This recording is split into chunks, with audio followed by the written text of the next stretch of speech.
सर्वशक्तिमान परमेश्वरका वचनहरूको वाचन संग्रह। परमेश्वरमा साँचो रूपले विश्वास गर्नुको अर्थ के हो?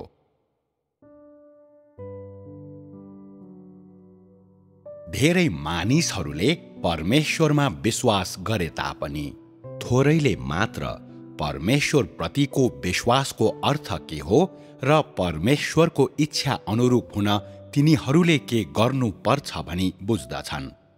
मानिसहरू परमेश्वर शब्द र परमेश्वरको कार्य जस्ता वाक्यांशहरूसित परिचित भए पनि तिनीहरूले परमेश्वरलाई नचिनेका कारणले र तिनीहरूले उहाँको कार्यको बारेमा नजानेको कारणले यस्तो भएको हो। त्यसैले परमेश्वरलाई नचिन्नेहरू सबै उहाँ माथिको विश्वासमा अल्मलिनु कुनै अचम्म मान्नुपर्ने कुरा होइन। मानिसहरूले परमेश्वर प्रतिको विश्वासलाई गम्भीर रूपमा लिँदैनन् र तिनीहरूलाई परमेश्वरमा विश्वास गर्ने कार्य धेरै नै अपरिचित र अनौठो लागेको कारणले गर्दा नै पूर्ण रूपमा यसो भएको हुन्छ। यसरी तिनीहरूले परमेश्वरका मागहरू पूरा गर्न सक्दैनन्। अर्को शब्दमा भन्नुपर्दा, यदि मानिसहरूले परमेश्वरलाई चिन्दैनन् र उहाँको कार्यको बारेमा जान्दैनन् भने तिनीहरू परमेश्वरको प्रयोगका लागि योग्य हुँदैनन्। तिनीहरूले उहाँको इच्छा पूरा गर्ने कुरा त परै जाओस्।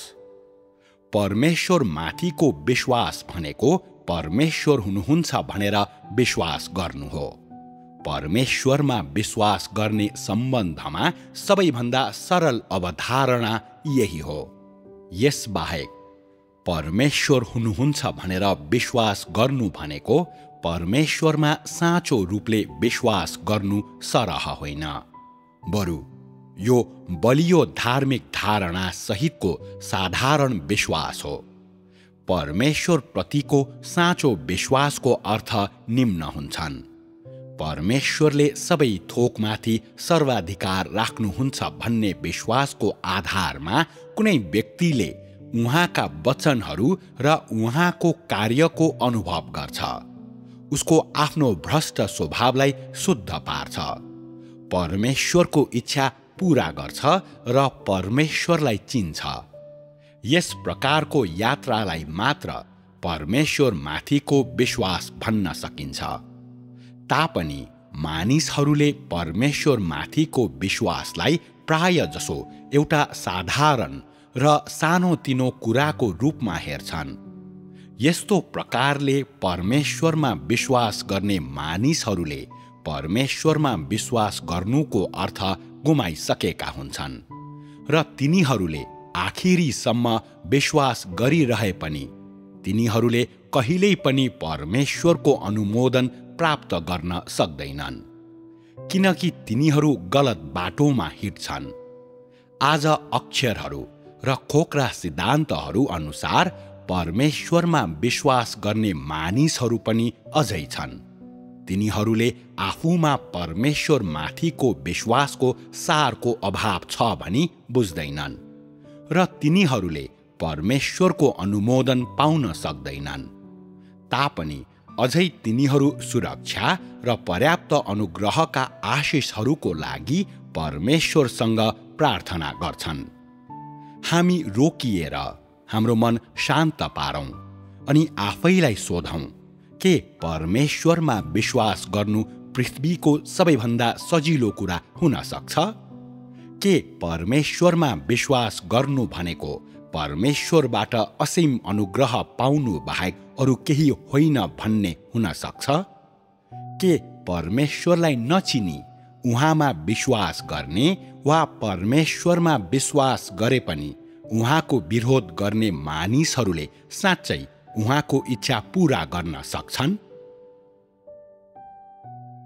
परमेश्वर र मानिसको बारेमा उही शब्दहरू प्रयोग गरी बताउन सकिँदैन।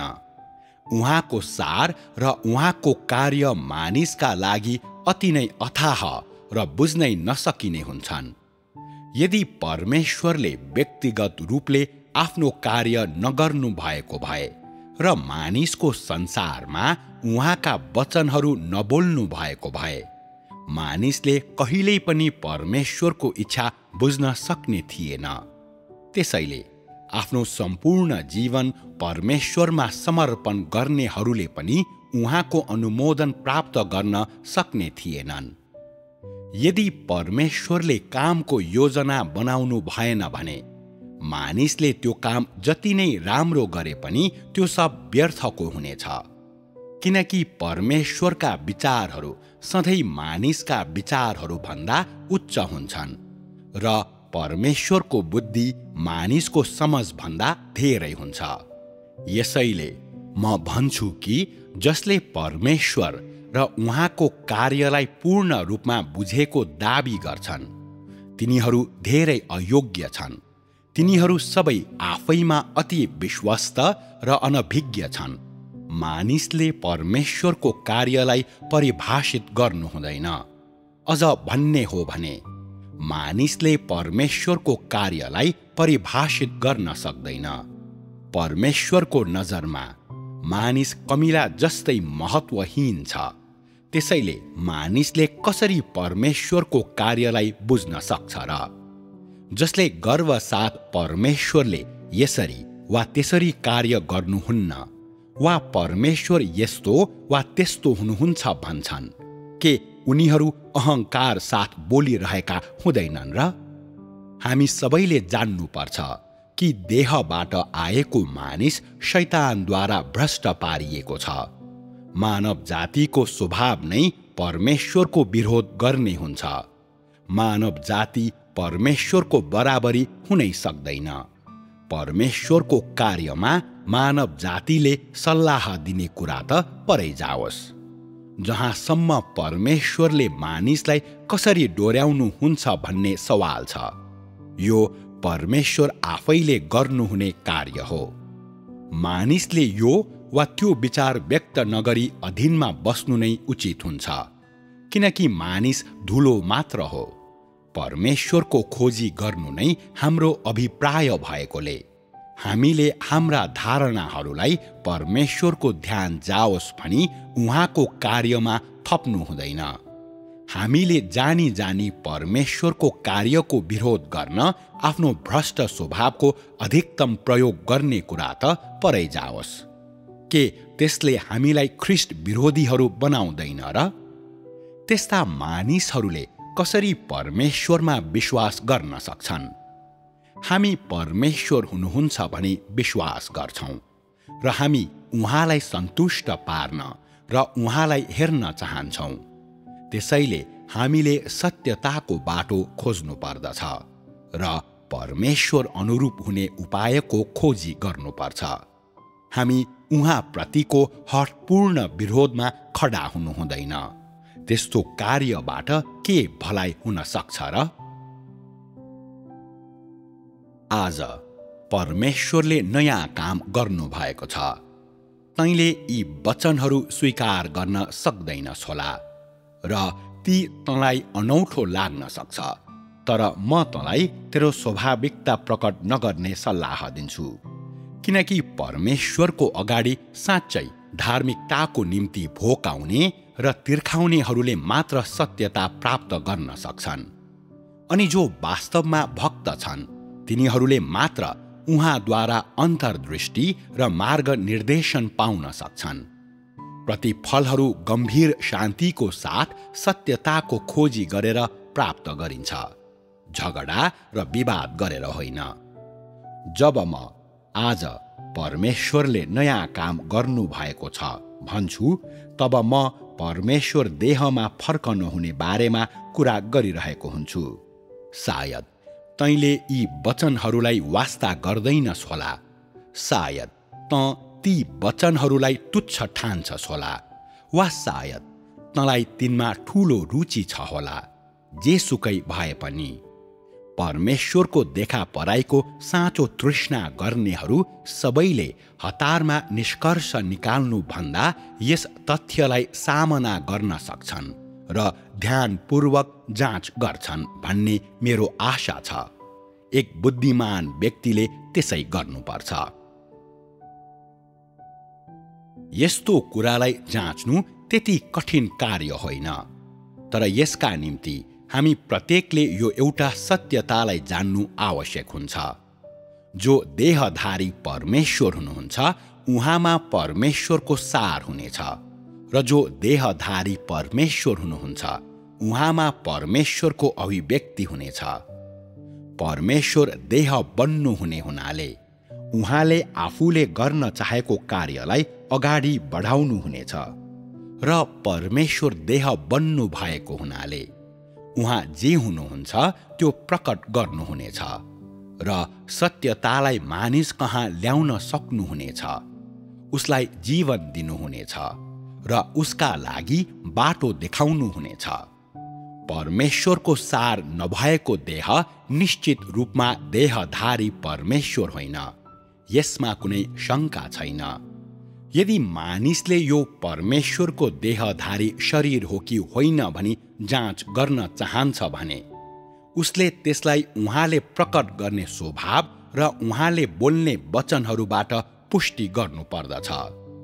भन्नुको अर्थ के हो भने यो परमेश्वरको देहधारी शरीर हो कि होइन, वा यो सत्य बाटो हो कि होइन भनी पुष्टि गर्न उसले उहाँको सारको आधारमा पहिचान गर्नुपर्छ।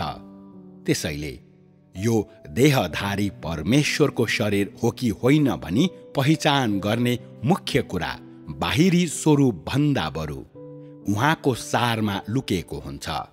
उहाँको कार्य, उहाँका वाणीहरू, उहाँको स्वभाव र अन्य धेरै कुराहरूमा।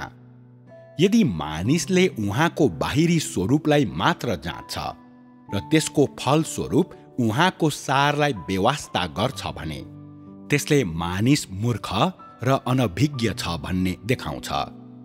बाहिरी स्वरूपले सार निर्धारण गर्न सक्दैन। अझ भन्ने हो भने परमेश्वरको कार्य मानिसका धारणाहरूसँग कहिल्यै पनि मेल खाँदैन। के येशूको बाहिरी स्वरूप मानिसको धारणाहरूभन्दा विपरीत थिएन र? के उहाँको अनुहार र पोसाकले उहाँको वास्तविक पहिचानलाई प्रस्तुत गर्न सक्थे र? के सुरुका फरिसीहरूले येशूको बाहिरी स्वरूपलाई हेरेकाले र उहाँको मुखका वचनहरूलाई हृदयमा स्वीकार नगरेकाले उहाँको विरोध गरेका होइनन् र? म आशा गर्छु परमेश्वरको देखा पर्ने घटनाको खोजी गर्ने प्रत्येक दाजुभाइ दिदी बहिनीहरूले इतिहासको त्रासदी दोहोर्याउने छैनन्। तैँले आधुनिक समयको फरिसी बनेर परमेश्वरलाई फेरि क्रुसमा टाङ्नु हुँदैन। तैँले परमेश्वरको पुनरागमनलाई कसरी स्वागत गर्नुपर्छ त्यो राम्ररी विचार गर्नुपर्छ। अनि सत्यताको अधीनमा बस्ने व्यक्ति कसरी बन्ने त्यस विषयमा स्पष्ट विचार हुनुपर्छ। येशू बादलमा सवार भएर फर्केर आउनुहुने दिनको प्रतीक्षा गर्ने सबैको जिम्मेवारी यही हो। हामीले आफ्ना आत्मिक आँखाहरूलाई स्पष्ट देख्ने बनाउनु पर्छ अनि बढाई चढाई गरिएका काल्पनिक शब्दहरूको दलदलमा फस्नु हुँदैन। हामीले परमेश्वरको व्यावहारिक कार्यको बारेमा सोच्नुपर्छ र परमेश्वरको व्यावहारिक पक्षलाई हेर्नुपर्छ। तिमीहरू प्रभु येशू बादलमा सवार भएर अचानक तिमीहरूको बीचमा आउनुहुने र उहाँलाई कहिल्यै नचिनेका र नदेखेका र उहाँको इच्छा कसरी पूरा गर्नुपर्छ भनी नजानेका तिमीहरूलाई लैजानुहुने दिनको चाहनामा बगेर सधैँ अन्तै जाने नगर वा आफै दिवा सपनामा बगेर नजाओ। व्यावहारिक विषयहरूमा अझ बढी सोच विचार गर्नु नै राम्रो हुन्छ। तैँले यो पुस्तक अनुसन्धान गर्ने उद्देश्यले वा स्वीकार गर्ने मनसायले खोलेको हुन सक्छस्। तेरो प्रवृत्ति जस्तो सुकै होस्, म आशा गर्दछु तैँले यो अन्त्यसम्म पढ्नेछस् र यसलाई सजिलै पन्छाउने छैनस्। सायद यी वचनहरू पढिसकेपछि तेरो प्रवृत्ति परिवर्तन हुनेछ, तर त्यो तेरो प्रेरणामा र तेरो समझको हदमा निर्भर रहन्छ। तापनि तैँले एउटा कुरा जान्नुपर्छ, परमेश्वरको वचनलाई मानिसको वचन बनाउन सकिँदैन। मानिसको वचनलाई कसैले परमेश्वरको वचन बनाउने कुरा त परै जाओस्। परमेश्वरद्वारा प्रयोग गरिएको मानिस देहधारी परमेश्वर होइन, अनि देहधारी परमेश्वर परमेश्वरद्वारा प्रयोग गरिएको मानिस होइन। यसमा एउटा आधारभूत भिन्नता हुन्छ। सायद यी वचनहरू पढिसकेपछि त तिनलाई परमेश्वरका वचनहरू मान्दैनस्, तर मानिसले प्राप्त गरेको अन्तर्दृष्टि मात्र ठान्छस् होला। त्यस्तो अवस्थामा त अज्ञानताले अन्धो भएको छस्। परमेश्वरको वचन कसरी मानिसले प्राप्त गरेको अन्तर्दृष्टि जस्तो हुन सक्छ? देहधारी परमेश्वरका वचनहरूले एउटा नयाँ युग सुरु गर्दछन्, सारा मानव जातिलाई डोर्याउँछन्, रहस्यहरू प्रकट गर्दछन् र मानिसले त्यो नयाँ युगमा लिनुपर्ने दिशा देखाउँछन्। मानिसले प्राप्त गर्ने अन्तर्दृष्टि भनेको अभ्यास वा ज्ञानका लागि सरल निर्देशनहरू मात्र हुन्। यसले सम्पूर्ण मानव जातिलाई नयाँ युगमा डोर्याउन वा परमेश्वर स्वयंका रहस्यहरू प्रकट गर्न सक्दैन। आखिर परमेश्वर परमेश्वर नै हुनुहुन्छ र मानिस मानिस नै हो। परमेश्वरसित परमेश्वरको सार छ र मानिससित मानिसको सार छ। यदि मानिसले परमेश्वरले बोल्नुभएका वचनहरूलाई पवित्र आत्माले दिनुभएको सरल अन्तर्दृष्टिको रूपमा हेर्छ भने र प्रेरितहरू र अगमवक्ताहरूले बोलेका वचनलाई परमेश्वरले व्यक्तिगत रूपमा बोल्नुभएको वचनको रूपमा लिन्छ भने त्यो मानिसको गल्ती हुनेछ। जे भए पनि तैँले कहिल्यै पनि सही र गलतलाई मिसाउनु हुँदैन, उच्चलाई निम्न बनाउनु हुँदैन वा गम्भीरलाई हलुका बनाउनु हुँदैन। जे भए पनि तैँले जुन कुरा सत्य हो भनी जान्दछस् त्यसलाई जानी जानी खण्डन गर्नु हुँदैन। परमेश्वर हुनुहुन्छ भनी विश्वास गर्ने सबैले सही दृष्टिकोणबाट समस्याहरू जाँच्नुपर्छ र परमेश्वरको नयाँ कार्यलाई र उहाँका नयाँ वचनहरूलाई उहाँद्वारा सृष्टि गरिएको प्राणीको परिप्रेक्ष्यबाट स्वीकार गर्नुपर्छ, नत्र तिनीहरूलाई परमेश्वरले हटाउनुहुनेछ। यहोवाको कामपछि येशू मानिसहरूको माझमा आफ्नो काम गर्न देह बन्नुभयो। उहाँको काम एक्लै गरिएको थिएन, तर यहोवाको कामको जगमाथि निर्माण गरिएको थियो। यो एउटा नयाँ युगको निम्ति गरिएको काम थियो, जुन परमेश्वरले व्यवस्थाको युग अन्त्य गर्नु भएपछि गर्नुभयो। त्यसरी नै येशूको काम समाप्त भएपछि परमेश्वर अर्को युगको लागि आफ्नो काम गर्न अघि बढ्नुभयो, किनकि परमेश्वरको सम्पूर्ण व्यवस्थापन कार्य सधैँ अगाडि बढिरहेको हुन्छ। जब पुरानो युग बित्छ, त्यसको स्थानमा एउटा नयाँ युग आउँछ, अनि पुरानो काम पूरा भएपछि परमेश्वरको व्यवस्थापनलाई निरन्तरता दिने नयाँ काम हुनेछ।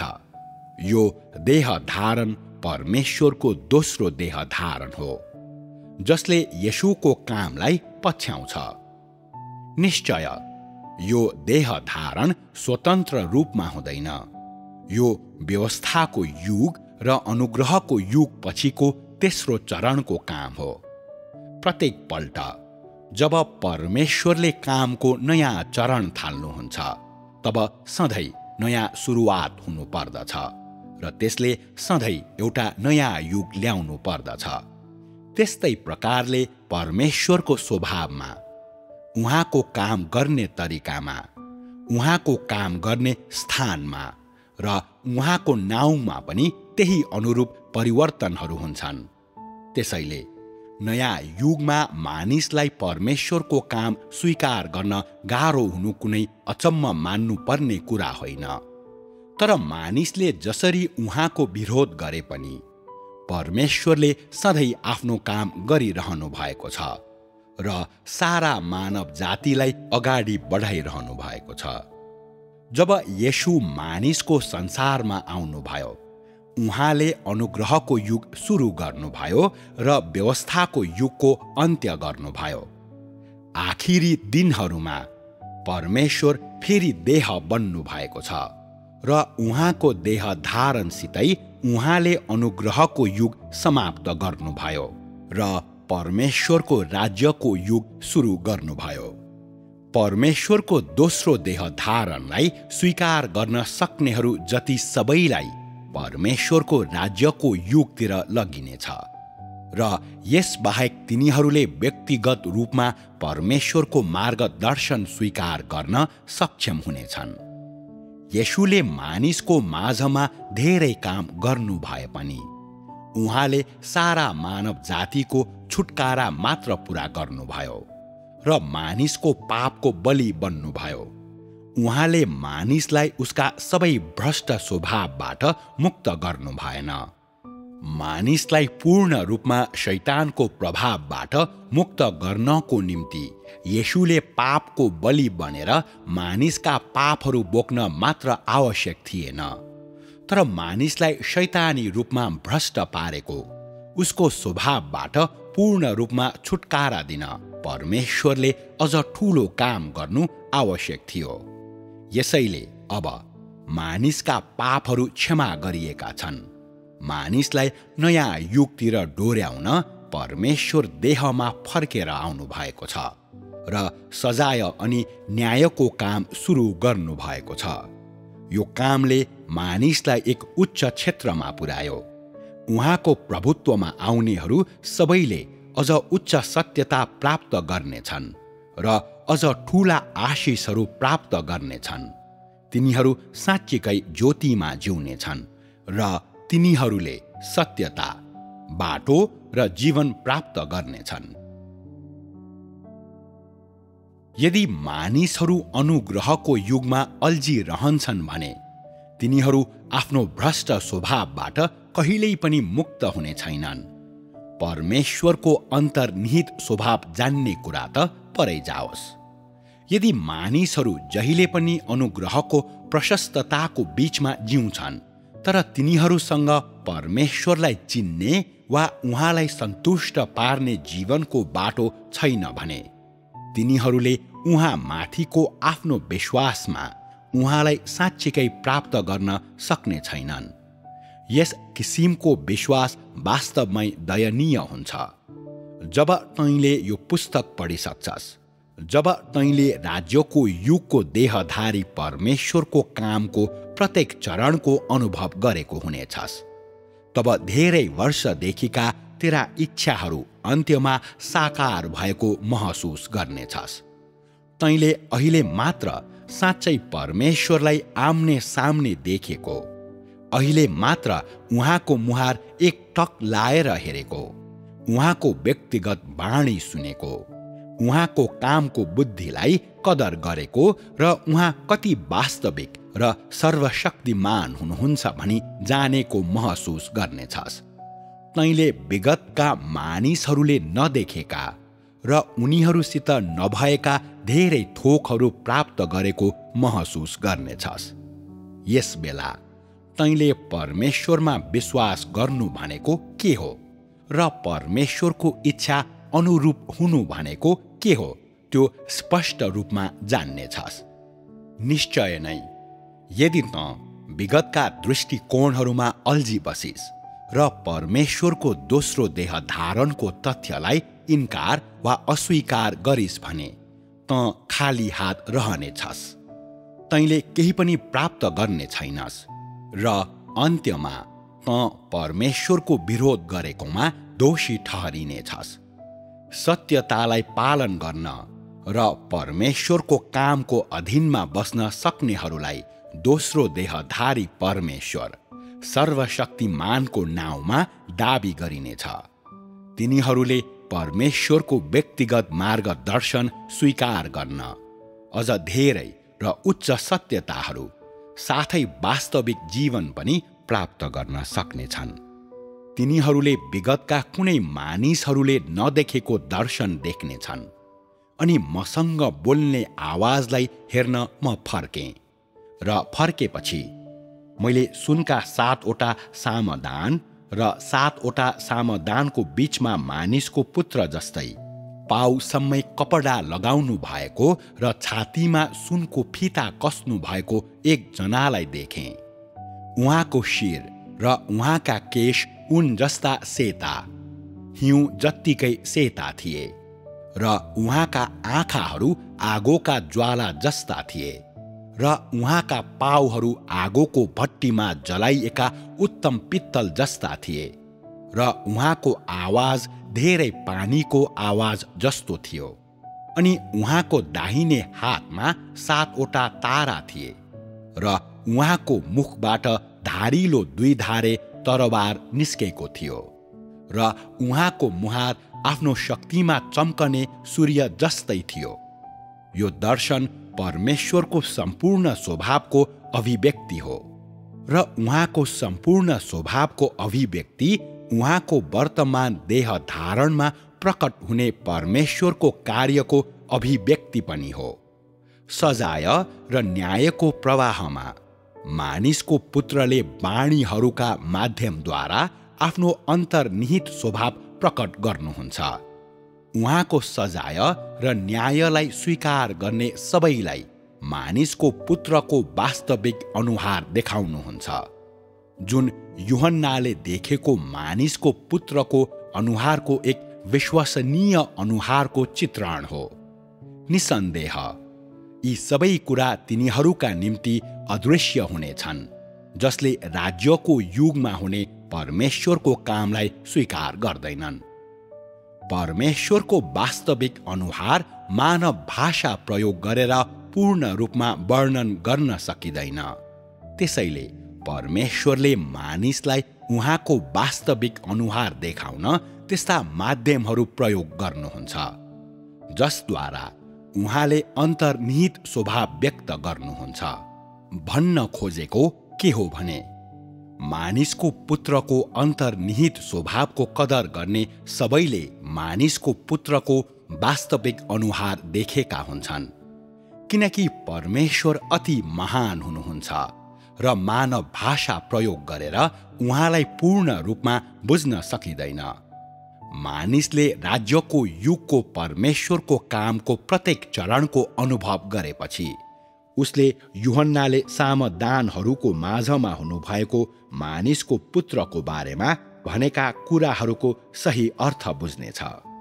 उहाँको शिर र उहाँका केश ऊन जस्ता सेता, हिउँ जत्तिकै सेता थिए र उहाँका आँखाहरू आगोका ज्वाला जस्ता थिए र उहाँका पाउहरू आगोको भट्टीमा जलाइएका उत्तम पित्तल जस्ता थिए र उहाँको आवाज धेरै पानीको आवाज जस्तो थियो अनि उहाँको दाहिने हातमा 7वटा तारा थिए र उहाँको मुखबाट धारिलो 2 धारे तरबार निस्केको थियो र उहाँको मुहार आफ्नो शक्तिमा चम्कने सूर्य जस्तै थियो।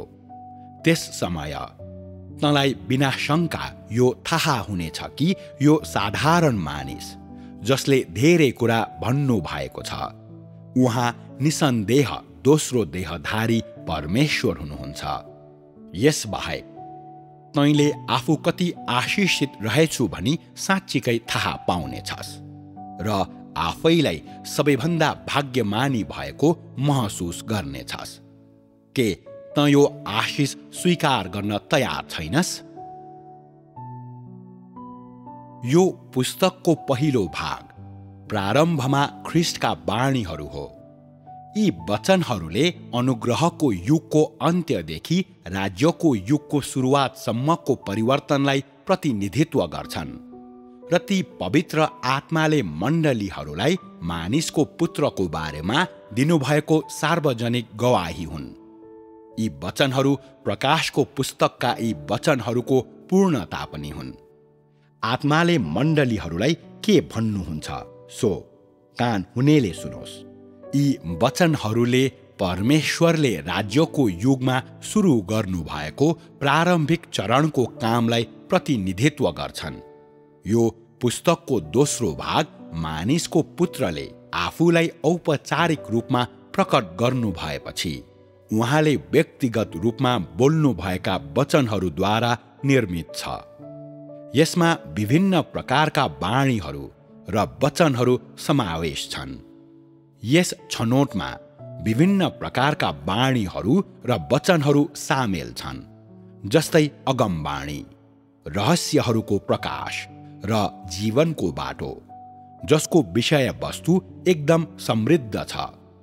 त्यहाँ राज्यको भविष्यका लागि दिइएका अगमवाणीहरू, परमेश्वरको व्यवस्थापन योजनाका रहस्यहरूका प्रकाशहरू, मानव स्वभावको विश्लेषण, उत्साहहरू र चेतावनीहरू, कठोर न्यायहरू, सान्त्वनाका हृदयस्पर्शी वचनहरू, जीवनको चर्चा, प्रवेश गर्ने विषयमा उपदेश र यस्तै अन्य कुराहरू छन्। संक्षेपमा भन्नुपर्दा परमेश्वरसँग जे छ र उहाँ जे हुनुहुन्छ, साथै परमेश्वरको स्वभाव सबै उहाँको काम र उहाँका वचनहरूमा व्यक्त गरिएका छन्। निश्चय नै वर्तमान देह धारणमा परमेश्वरको मुख्य काम सजाय र न्यायको माध्यमद्वारा उहाँको स्वभाव व्यक्त गर्नु हो। यही जगको आधारमा उहाँले मानिसमा अझ धेरै सत्यता ल्याउनुहुन्छ र उसलाई अभ्यास गर्ने अझ धेरै तरिकाहरू देखाउनुहुन्छ। त्यसरी मानिसलाई जित्ने र उसको आफ्नै भ्रष्ट स्वभावबाट उसलाई मुक्त गर्ने उहाँको उद्देश्य प्राप्त गर्नुहुन्छ। राज्यको युगमा परमेश्वरको कामको पछि रहेको उद्देश्य यही हो। के त नयाँ युगमा प्रवेश गर्न चाहन्छस्? के त आफ्नो भ्रष्ट स्वभावबाट आफूलाई मुक्त गर्न चाहन्छस्? के त अझ उच्च सत्यता प्राप्त गर्न चाहन्छस्? के त मानिसको पुत्रको वास्तविक अनुहार हेर्न चाहन्छस्? के त यो जीवनलाई महत्त्वपूर्ण बनाउन चाहन्छस्? के त परमेश्वरद्वारा सिद्ध बनाइन चाहन्छस्? त्यसो भए तैँले येशूको पुनरागमनलाई कसरी स्वागत गर्न लागेको छस्?